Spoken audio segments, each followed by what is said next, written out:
on life support right now, and the federal government was smart enough to not keep wasting billions and billions of dollars. I think the assessment came down to whether or not winning is really winning in this regard. The divide over California's high-speed rail project continues. State Senators Dave Cortese, a Democrat, and Tony Strickland, a Republican, are chair and vice chair of the Senate Transportation Committee, respectively. We have a lot of shovel-ready projects, a lot of demand.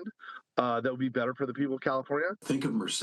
It has a UC campus. When you start connecting those areas by high-speed rail to places like Silicon Valley, the Bay Area, it's really a game changer in terms of economic development. California High-Speed Rail Authority board member Henry Perea says the state had been preparing for the $4 billion cut. Which is why we started pivoting to working more with the governor and the state legislature. So the $1 billion that we are getting through 2045 is going to be the money that we need to complete the first operating segment, which is 171 miles between Bakersfield and Merced.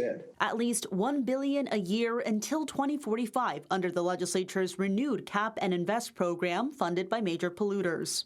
That sent a very strong signal out into the private sector that California, in spite of the behavior in Washington, D.C., that we were willing to commit funds. Creating the state's own predictability, as Perea calls it. He says tapping into the private sector has always been a matter of timing. The bidding process is open, including conversations with international investors, and is expected to be finalized in the next 6 months. The construction and the laying of the tracks will begin early, probably mid next year. Perea says Bakersfield to Merced will be the first operational high-speed rail track, set to begin operating by 2032. Earlier this year, a railhead was installed in the area, marking historic progress. Look at it as a launching point. You know, you have to have a beginning point to start laying your track. Why we built the railhead.